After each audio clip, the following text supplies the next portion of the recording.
We talked about it. Excited about the opportunities, right? Excited about the opportunity we have. Starts right now. The devil's in the details. Everything we do. Detail-oriented, purposeful, intentional, high level of communication. What if I told you that the most dangerous player in the WNBA didn't just return to the court?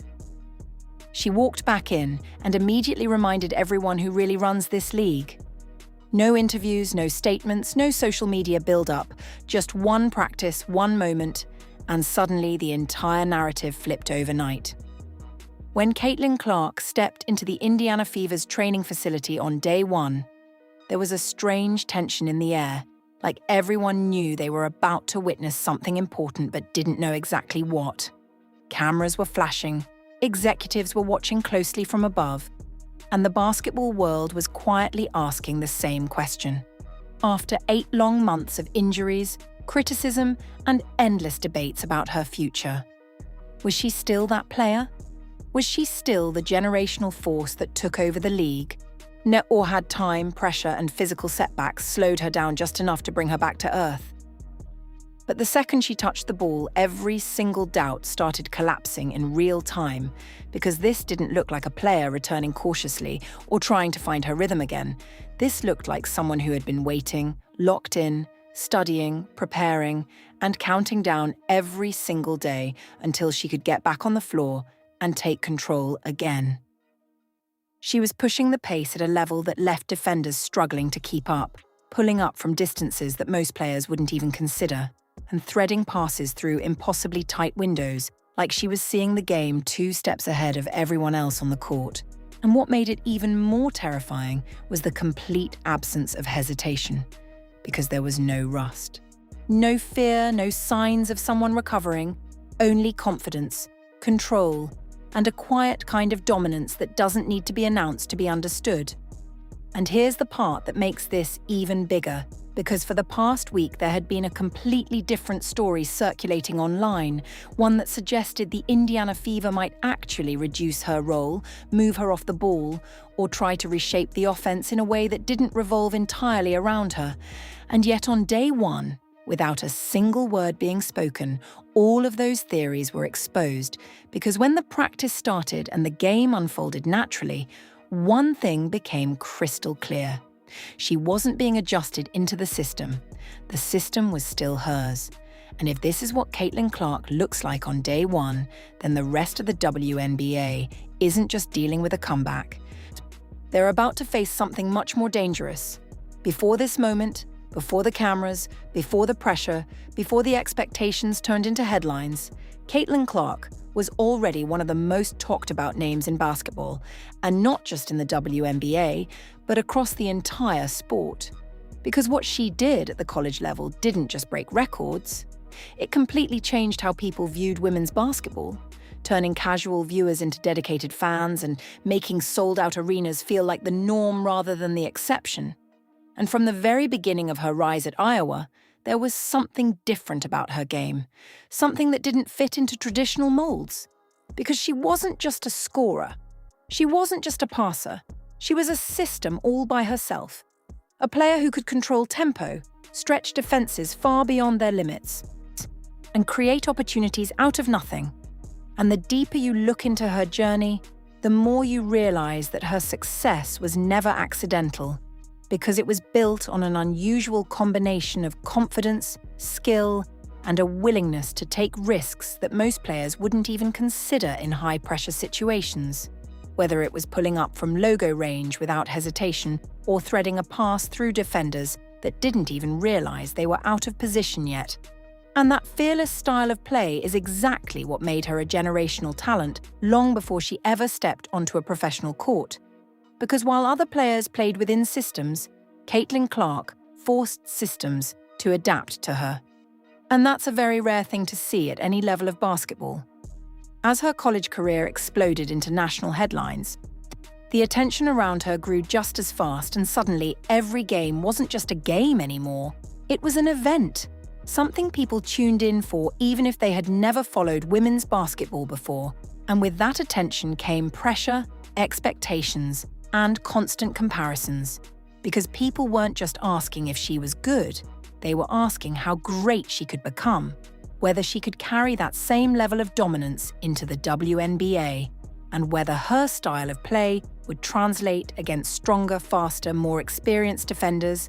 And those questions followed her into the draft, where the Indiana Fever made it clear that they weren't just selecting a player, they were investing in a franchise-changing centerpiece, someone who could redefine the identity of the team and potentially reshape the entire league's popularity.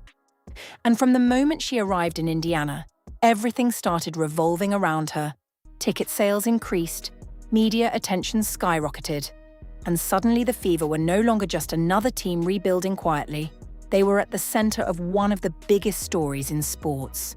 And with that spotlight came both opportunity and scrutiny, because every performance, every decision, and every moment on the court was being analyzed at a level that very few rookies have ever experienced.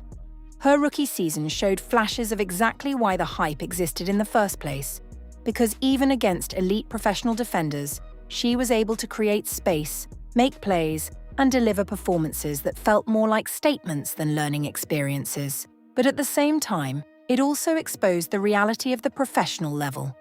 Where the physicality is higher, the pace is faster, and the margin for error is almost non-existent. And over time, the constant pressure, the defensive attention, and the responsibility of carrying such a massive role began to take a toll on her body, leading to a series of injuries that ultimately forced her to step away from the court for an extended period. And that absence became one of the most talked about aspects of her career. Because while some people viewed it as a temporary setback, others started questioning whether the league had already figured her out, whether her style of play was sustainable, and whether the physical demands of the WNBA might limit her long-term impact. And those doubts only grew louder the longer she stayed away, because in sports, absence doesn't just create anticipation, it also creates uncertainty. And uncertainty is where narratives begin to take shape. At the same time, the Indiana Fever organization was going through its own evolution, trying to build a roster that could not only support her, but also compete at a high level consistently, bringing in players who could complement her strengths, adding defensive pieces, and attempting to create a system that balanced individual brilliance with team structure. But as those decisions were being made, a new layer of conversation started to emerge, one that questioned whether the team would fully commit to building around her or try to fit her into a more traditional system. And that debate became even louder when comments from the front office and coaching staff suggested ideas like versatility, off-ball movement, and system-based adjustments, which for some fans sounded like smart basketball strategy, but for others felt like a potential limitation on a player whose greatest strength is having the ball in her hands and controlling the game. And suddenly, what should have been a straightforward development process turned into a divided conversation about identity, control, and the future direction of the franchise. And that's what made her return so important. Because it wasn't just about whether she could play again, it was about what version of her would come back, whether she would still have that same confidence, that same control, and that same ability to dictate the flow of the game, or whether the time away, the injuries, and the surrounding narratives would change the way she approached the court. And as the first day of training camp approached, the tension built up to a level where it felt like more than just a practice. It felt like a test, not just for her, but for the entire organization, because this was the moment where speculation would finally meet reality, where all the conversations, all the theories, and all the doubts would either be confirmed or completely shut down. And no matter which way it went, one thing was certain. The outcome of that first day would shape the narrative of the entire season moving forward.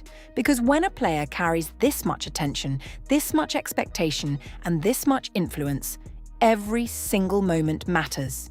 And the story that unfolds from those moments has the power to define not just a season, but an entire legacy in the making.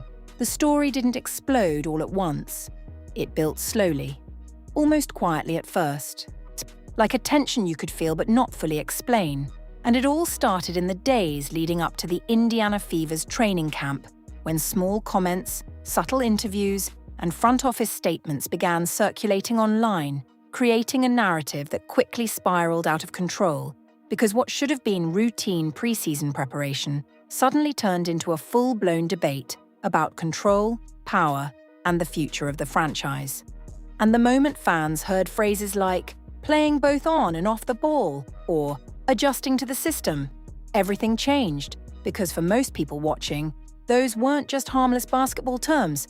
They sounded like warning signs, like the team might actually be considering taking the ball out of Caitlin Clark's hands, which for a player whose entire impact is built on controlling the game felt almost unthinkable.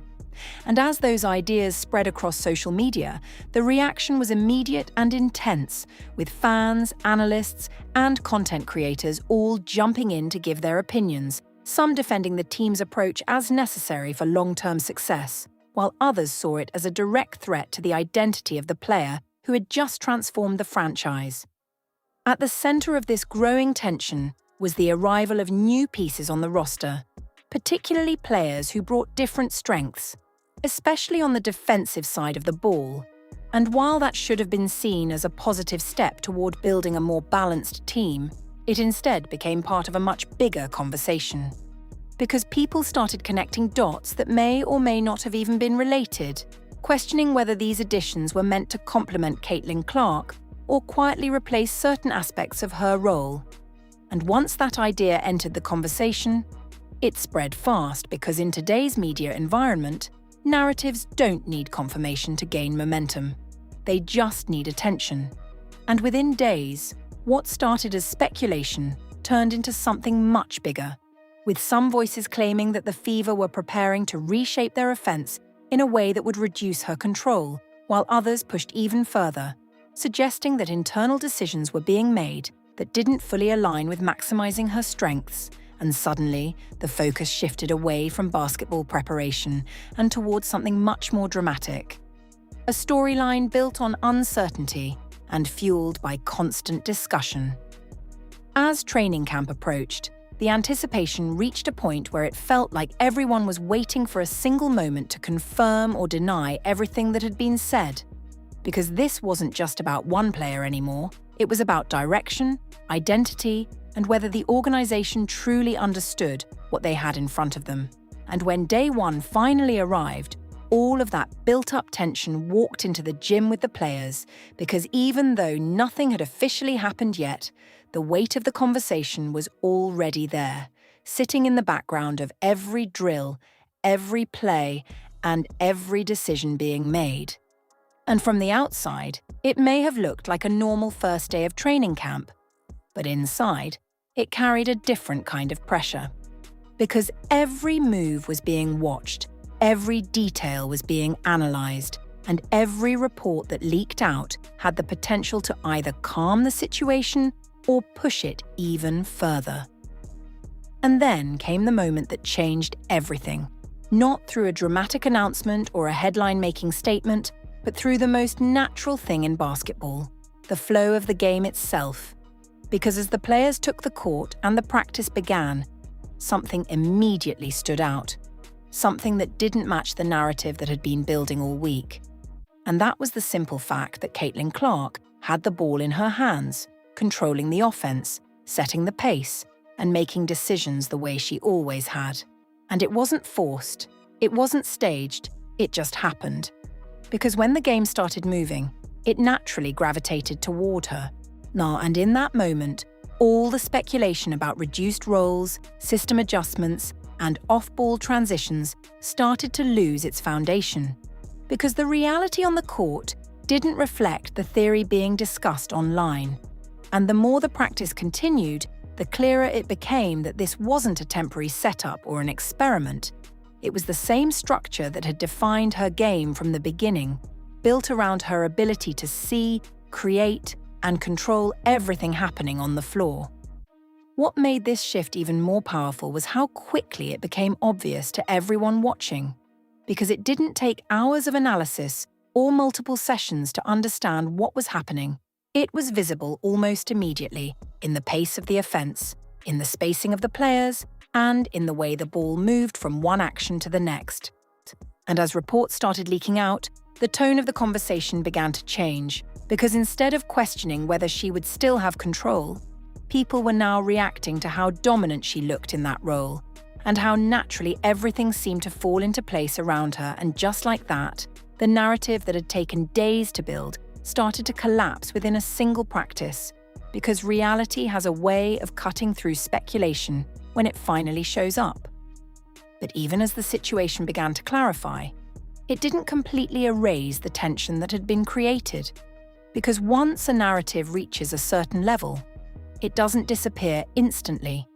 It evolves. And now the conversation was shifting from whether she would be limited to how the team would balance her dominance with the rest of the roster, and whether this approach would hold up under real game conditions. And that's what made Day 1 so important, because it didn't just answer one question. It opened the door to several new ones. Questions about consistency, coaching decisions, and how this dynamic would translate when the pressure increased and the stakes became real. And even though the initial fears may have been proven wrong in that moment, the story itself was far from over, because in sports, especially at this level, one day can set the tone, but it doesn't define the entire journey.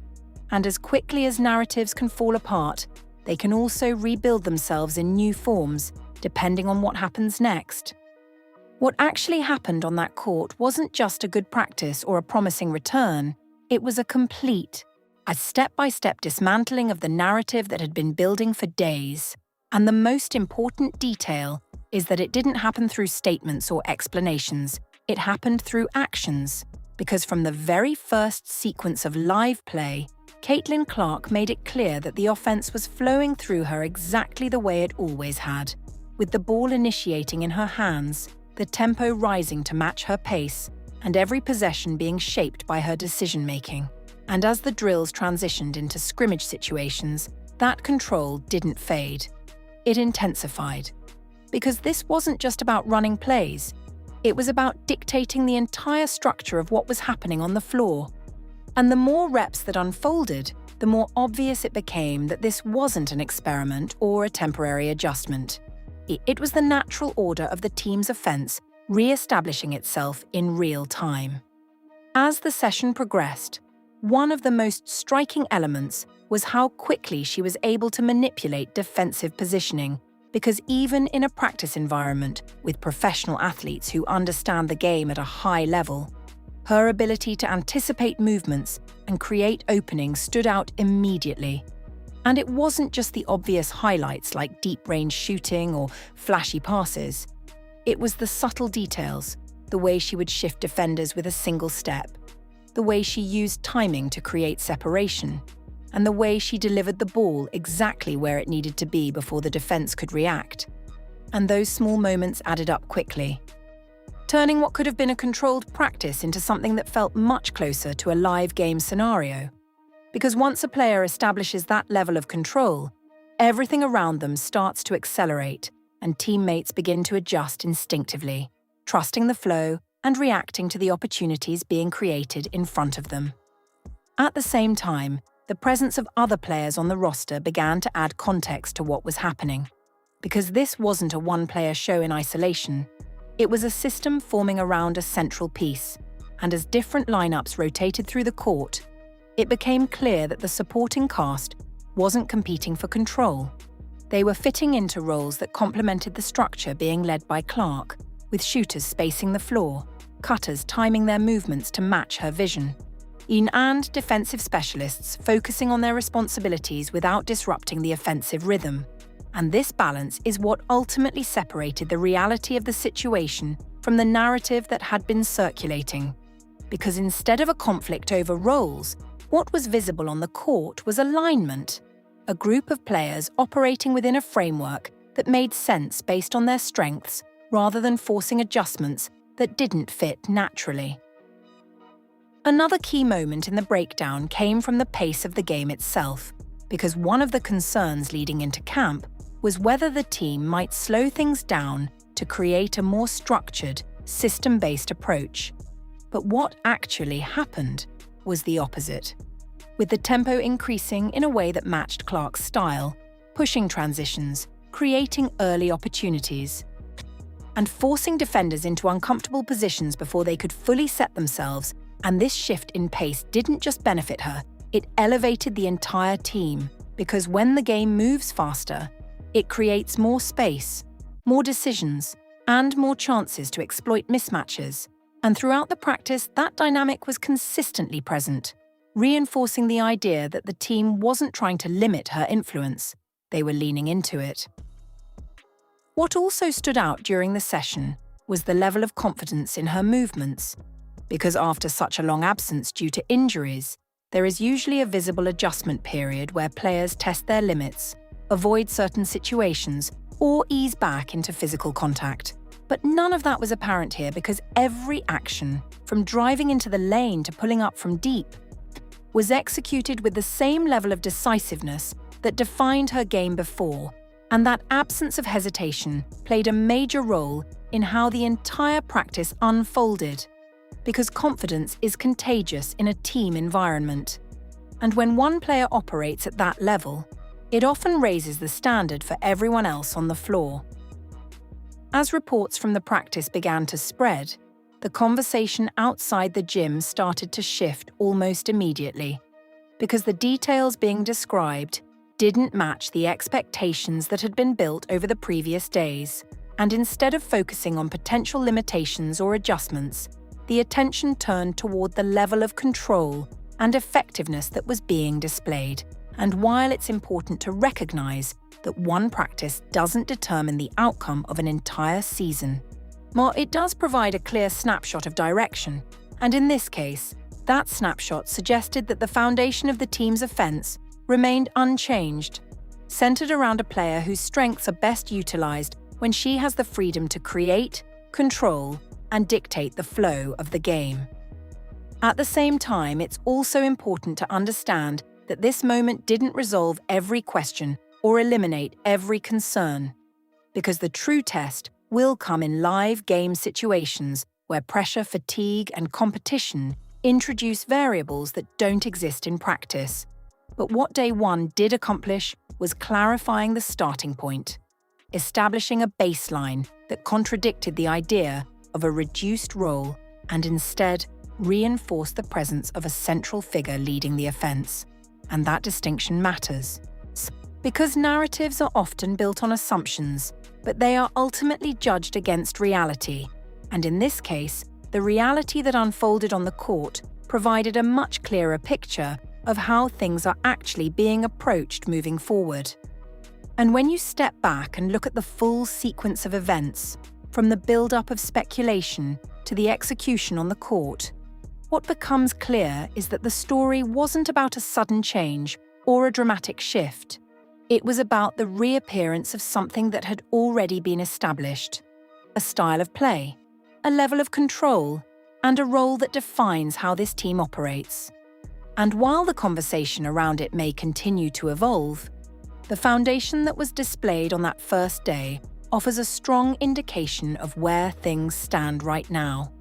Not in theory, not in speculation, but in actual basketball.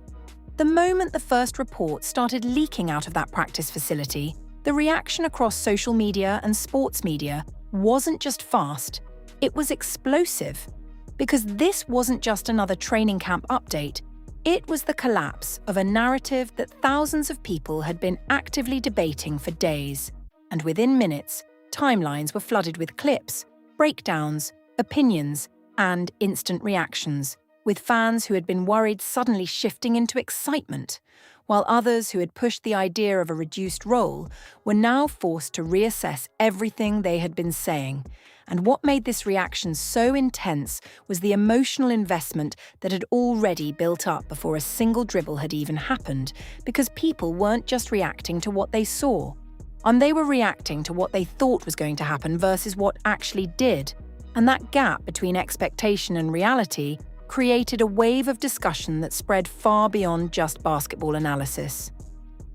On platforms like X, Instagram, and YouTube, the conversation quickly divided into two clear sides, with one group celebrating what they saw as confirmation that Caitlin Clark was still the centerpiece of the team, pointing to the reports, because some people view early signs as indicators of long-term direction, while others see them as temporary moments that don't necessarily define the bigger picture. And both sides had valid points, which is exactly why the discussion didn't settle quickly. It continued to evolve with every new piece of information that came out.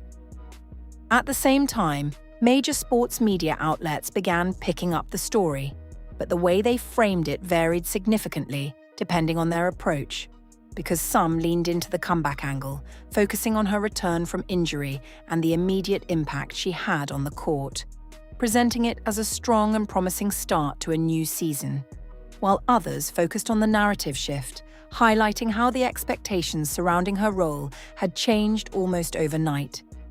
And this difference in framing played a major role in how the wider audience interpreted the situation, because media coverage doesn't just report events, it shapes how those events are understood, and when different outlets emphasize different aspects of the same moment, it creates multiple versions of the same story, each one influencing a different segment of the audience. Meanwhile, content creators and analysts added another layer to the reaction, breaking down the available information in detail, comparing it to previous statements from the organization, and trying to connect the dots between what was said before and what was happening now. And this is where things became even more complex, because analysis often goes beyond what is directly visible, introducing interpretations, predictions, and theories that can either clarify or complicate the situation further. And as more voices entered the conversation, the narrative didn't just shift, it expanded, turning a single practice session into a broader discussion about team strategy, player roles, and the balance between individual talent and system-based play. Fans, however, remained at the center of the reaction, because their response is often the most immediate and the most emotionally driven, and in this case, it ranged from relief to excitement to cautious optimism, with many expressing that the reports from day one aligned more closely with what they had hoped to see rather than what they had feared. And that emotional swing is important because it highlights how quickly perception can change when new information becomes available, or especially in an environment where opinions are constantly being formed and reformed based on the latest update. And while some fans continued to hold on to their concerns about long-term decisions, the overall tone shifted toward a more positive outlook, at least in the short term. At the same time, there was also a noticeable pushback against the intensity of the reaction itself, with some voices arguing that the entire situation had been overblown from the beginning, suggesting that the original concerns were based more on interpretation than concrete evidence, and that the response to day one was simply a correction rather than a revelation.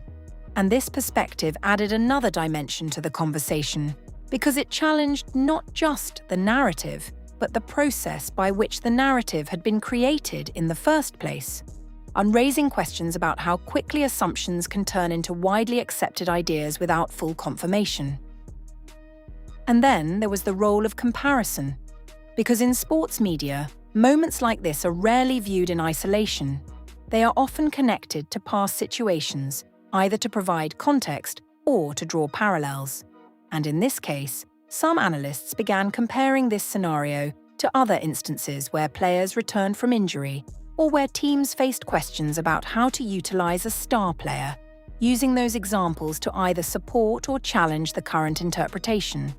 And while comparisons can be useful, they can also complicate the narrative because no two situations are exactly the same, and applying one scenario to another can sometimes lead to conclusions that don't fully match the reality of the current situation.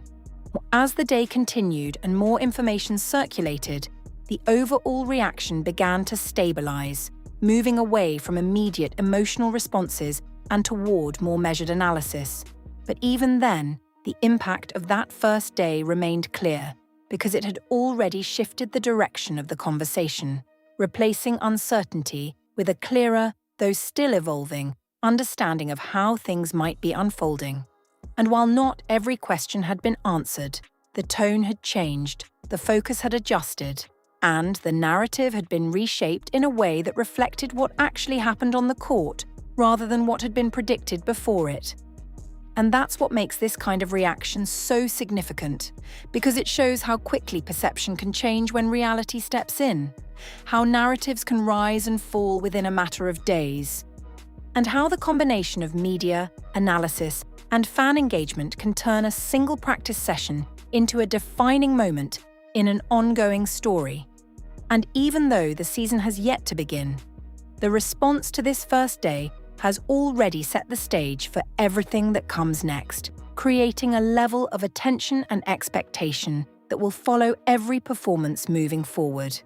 Because once a moment captures this much focus, it doesn't just fade away, it becomes part of the story that continues to develop over time.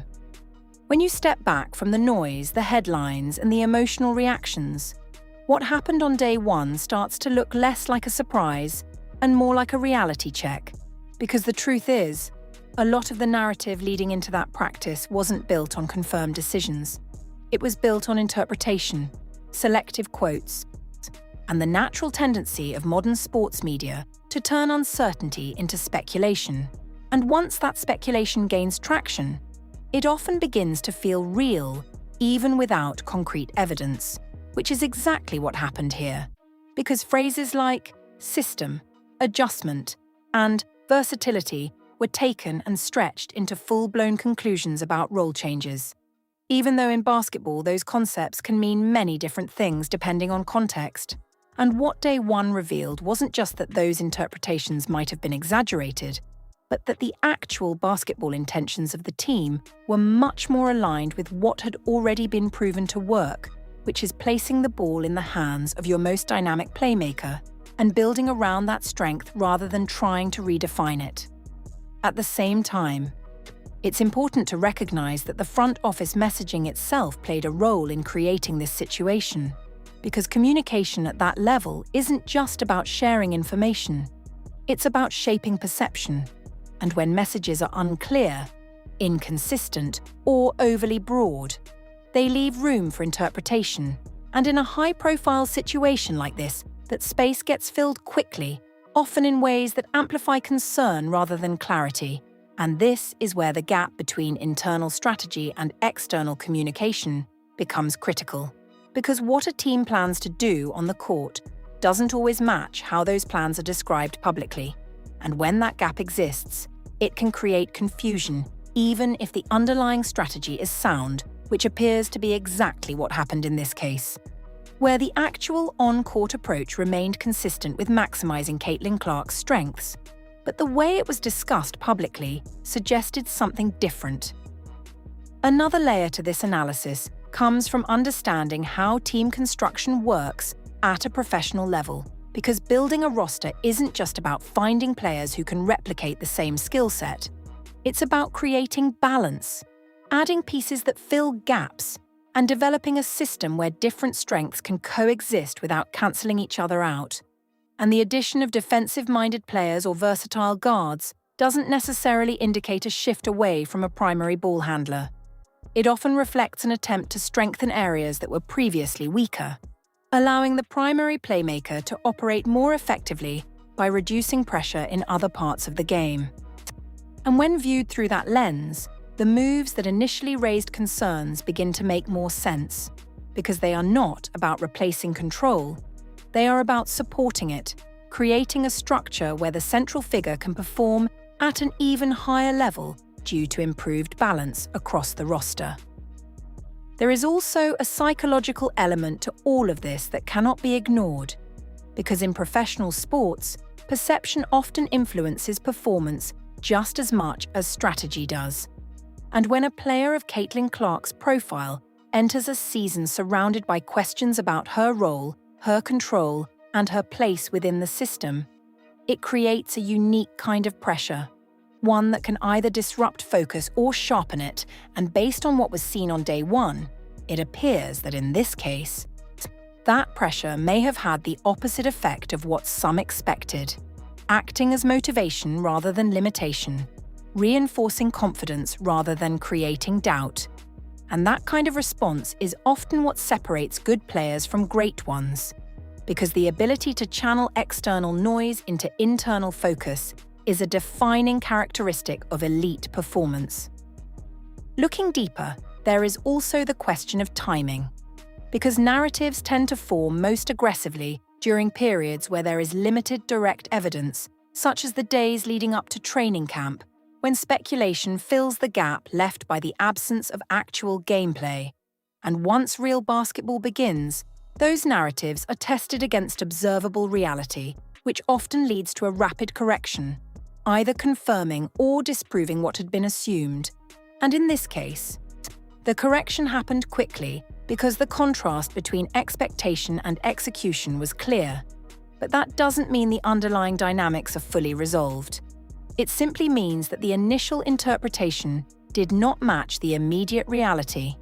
And as the season progresses, new information will continue to shape and reshape the narrative in response to actual performance.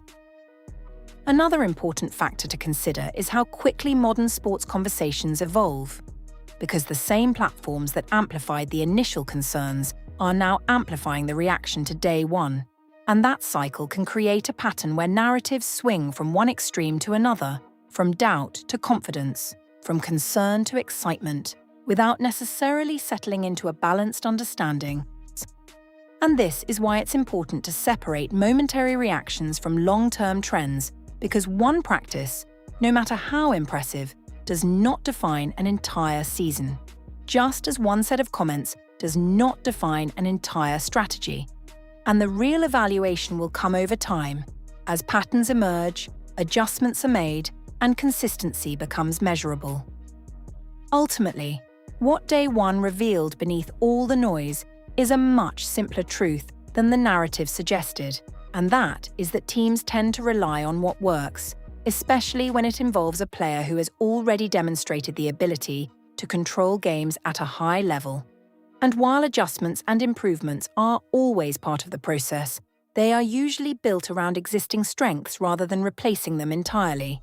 And in this case, the evidence from the court pointed clearly in that direction, showing a system that still revolves around its most impactful player while incorporating additional elements designed to enhance overall performance, and that balance, if maintained, could become the defining factor of how successful this team ultimately becomes, not just in terms of individual moments, but across the full span of the season.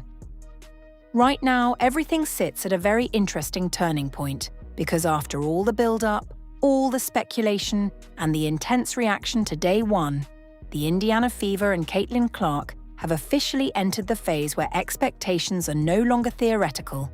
They are about to be tested in real competition, and that shift from practice to actual games is where narratives either stabilize or completely fall apart. Because it's one thing to control the pace, dominate drills, and set the tone in a controlled environment, but it's another to do it under full game pressure against opponents who are actively preparing to counter every strength and exploit every weakness. And that's exactly where this story is headed next, toward a series of moments that will determine whether what we saw on day one was simply a strong start or the beginning of something much bigger. As the preseason approaches, the focus is already beginning to shift from individual performance to team execution. Because while Caitlin Clark's control of the offense remains the central storyline, the long-term success of the team will depend on how well the entire roster functions together in live situations, where timing, spacing, and decision-making become even more critical. And this is where the supporting cast will play a major role, because the effectiveness of a primary playmaker is often amplified or limited by the players around them. And if the shooters can consistently capitalize on the opportunities created, if the defensive units can hold their ground and create stops, and if the overall structure remains aligned with the strengths that were visible in practice, then the foundation that was established on day one has the potential to translate into sustained success rather than isolated flashes.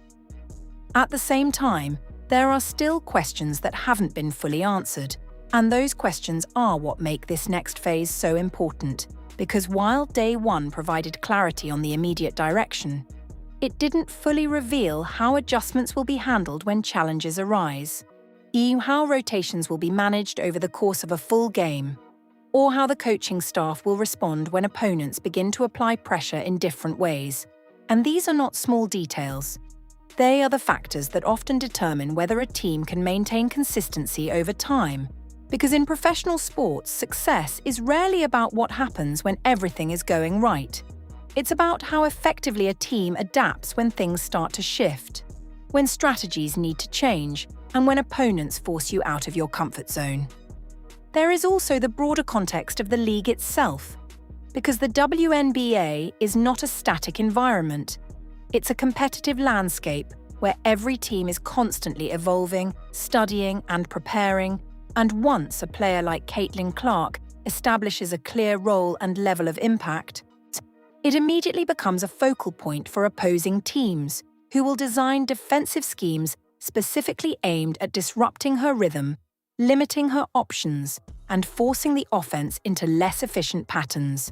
And how she and the team respond to those adjustments will be one of the defining aspects of the season, because the ability to adapt, to counter, and to continue producing under pressure is what separates strong starts from sustained dominance. Another key element to watch moving forward is how the narrative itself continues to evolve, because as we've already seen, perception can shift quickly based on new information, and once the games begin, every performance will contribute to that ongoing story, either reinforcing the confidence that emerged from day one, or introducing new questions that reshape the conversation once again. And this dynamic between performance and perception is what makes following a season like this so compelling, because it's not just about wins and losses, it's about how each moment fits into a larger narrative that is constantly being written in real time. And then there is the individual aspect, the personal journey of a player returning from injury, carrying expectations, and stepping into a role that comes with both opportunity and pressure. Because while the focus often remains on statistics and outcomes, there is also a process happening beneath the surface, one that involves rebuilding rhythm, maintaining confidence, and navigating the physical and mental demands of a full season. And how Caitlin Clark manages that process will be just as important as any single performance. Because sustainability is what ultimately defines success at this level. Not just the ability to deliver in isolated moments, but the capacity to perform consistently over time. As everything moves forward, one thing is already clear, and that is the significance of the starting point that has been established. Because day one didn't just provide a glimpse of what might happen. It set a tone, a direction, and a level of expectation that will now follow the team into every game, every matchup, and every decision that comes next. And whether that tone evolves into something even stronger or faces challenges along the way will depend on a combination of execution, adjustment, and resilience, all of which will unfold over the course of the season, shaping a story that is far from finished but already deeply engaging. And that's what makes this moment so important, because it's not the conclusion of anything, it's the beginning of a phase where everything becomes real, where preparation turns into performance, where speculation meets results, and where the true identity of the team will start to reveal itself game by game, possession by possession. And if what we saw on day one is any indication, then this isn't just a comeback story. It's the opening chapter of something that could redefine expectations not just for one player, but for an entire team and possibly the league itself. So now the question is, what do you think really happened here? Because after everything we just broke down, after all the narratives, the reactions, and what we actually saw on the court, this story is far from over, and your opinion matters more than ever at this point. Because this is one of those moments where the entire season could go in completely different directions, depending on what happens next. So I want you to go down into the comments right now and tell me honestly, do you believe this was just a strong first day? Or was this a real warning to the entire league that Caitlin Clark is about to take over in a way we haven't seen before? And more importantly, Do you trust the Indiana Fever to continue building around her the right way, or do you still have doubts about how things might play out once the real games begin? Because I've seen both sides and I know this debate is only getting started. And if you're someone who's been following this closely, I want your full take, no holding back. Because the best part about moments like this is hearing different perspectives from people who actually understand what's at stake here. And if you enjoyed this deep breakdown, if you like content that goes beyond the headlines and actually explains what's really happening behind the scenes, then make sure you hit that like button because it helps this video reach more people who are just as invested in the game as you are. And don't forget to subscribe to the channel because we're going to be covering every single development, every game, every performance, and every major storyline as this season unfolds. And trust me, if day one looked like this, you're not going to want to miss what happens next, because things are about to get serious and you need to stay ahead of the narrative, not catch up to it later. Turn on notifications so you don't miss any updates, drop your predictions in the comments, and stay locked in. Because this season isn't just another season, it's shaping up to be something special. And if this is how it's starting, then we might be witnessing the beginning of something that people are going to be talking about for a very long time.